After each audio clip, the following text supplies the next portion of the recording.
ఆయన పేరు చెబితేనే పూనకాలు లోడింగ్.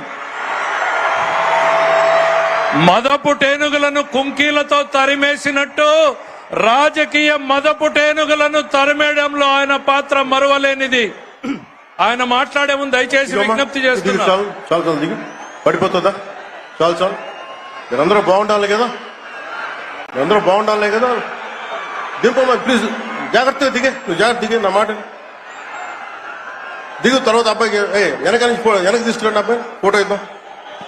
దా దిగు, జాగ్రత్తగా దిగు.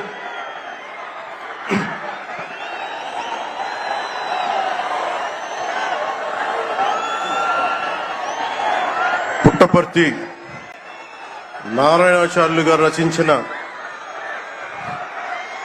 శివతాండవ కావ్యం పుట్టిన నేల, రచించిన నేల, తెలుగు భాష విలువను పెంచిన నేల, ఆడినమ్మ శివుడు పాడినమ్మ భవుడు అని శివతాండవాన్ని వినిపించిన నేల.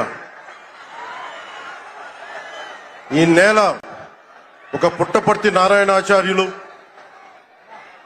కవి బళ్ళారి రాఘవ గారు లాంటి నాటకరంగ రచయిత, నటుడు, విధాన్ విశ్వం లాంటి మహానుభావులు, గజ్జల మల్లారెడ్డి గారి లాంటి కవులు, ఇలాంటి వాళ్ళందరూ పుట్టిన నేల. ప్రతి రాయలసీమ కవులు కళాకారులు అనేది ఋతువులు ఎన్నైనా మా రాళ్లసీమకి ఒకటే ఋతువు, కరువు ఋతువు. కాలాలు ఎన్నైనా మా రాయలసీమకి ఒకటే కాలం, ఎండాకాలం. దాన్ని మనం రూపుమాపే ప్రయత్నం చిత్తశుద్ధితో చేస్తోంది.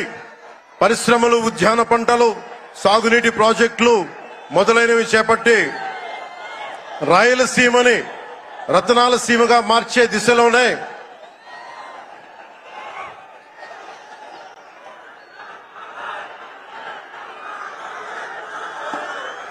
ఈ రోజున మేమందరం గౌరవ ముఖ్యమంత్రి గారి చంద్రబాబు నాయుడు గారి నాయకత్వంలో మీ ముందుకున్నాం.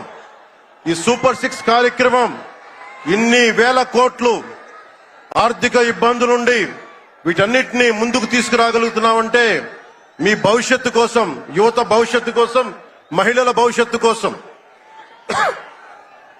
ప్రతి ఆంధ్రప్రదేశ్ లో ఉన్న ప్రతి ఒక్కరూ బాగుండాలి, మీరు ఆనందంగా ఉండాలి.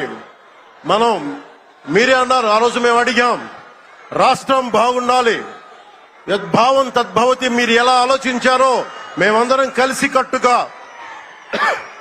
కలిసికట్టుగా పార్టీలు వేరైనప్పటికీ రాష్ట్ర హితువు, రాష్ట్ర శ్రేయస్సును దృష్టిలో పెట్టుకొని ఈ రోజున మీ ముందుకొచ్చి ఇంత ఘన విజయంగా, ఇంత దిగ్విజయంతో ఈ సూపర్ 6 కార్యక్రమాన్ని మీ ముందుకు తీసుకొచ్చాం. దీని సూపర్ 6 కార్యక్రమానికి సంబంధించి భవిష్యత్తు రాయలసీమ వెనుకబాటుతనం గురించి, దానికి నీటి సౌకర్యాల గురించి, పారిశ్రామిక గురించి గౌరవ ముఖ్యమంత్రి గారు మాట్లాడతారు.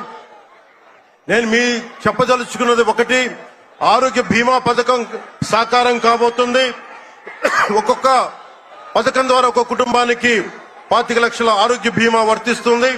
అలాగే పర్యాటక రంగంలో కూడా మనకి దాదాపు 10,000 పైచులకు పెట్టుబడులు ఆకర్షిస్తున్నాం. అలాగే పంచాయతీ రాజ్ శాఖలో కూడా పల్లె పండుగ ద్వారా 13,300 గ్రామ పంచాయతీలని గ్రామ సభ నిర్వహించి రికార్డు చేసి 2,007 కిలోమీటర్ల బీటీ రోడ్లు, 4,000 కిలోమీటర్ల సిసి రోడ్లు చేయగలిగాం. 1,55,000 నీటి కుంటలు నిర్మించి 1 టీఎంసీ నీటిని వర్షాకాలం నిల్వ చేయగలిగాం. అలాగే మూగజీవాల దాహార్తి తీర్చేందుకు 15,000కు పైగా నీటి తొట్లు నిర్మించాం.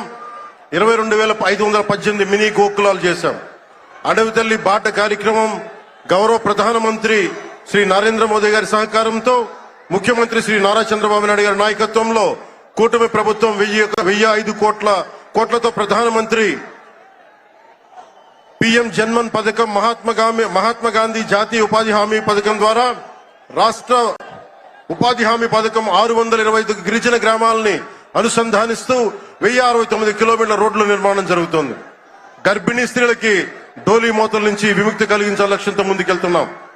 7,910 కోట్లతోటి జల్ జీవన్ మిషన్ కి ప్రాజెక్టులు చేపట్టాం.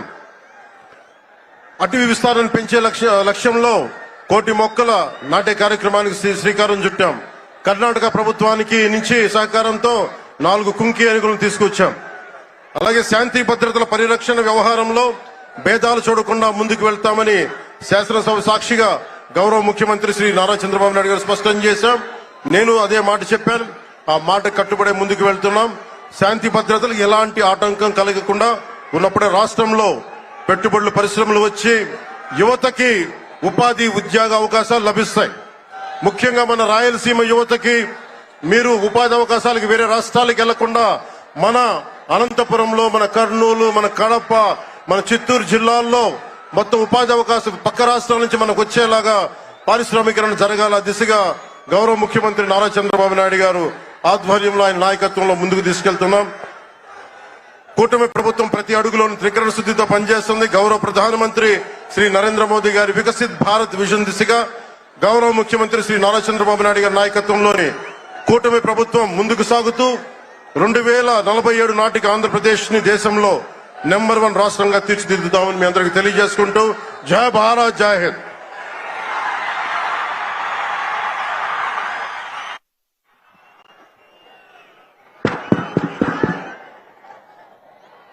ఈరోజు ఈ సభా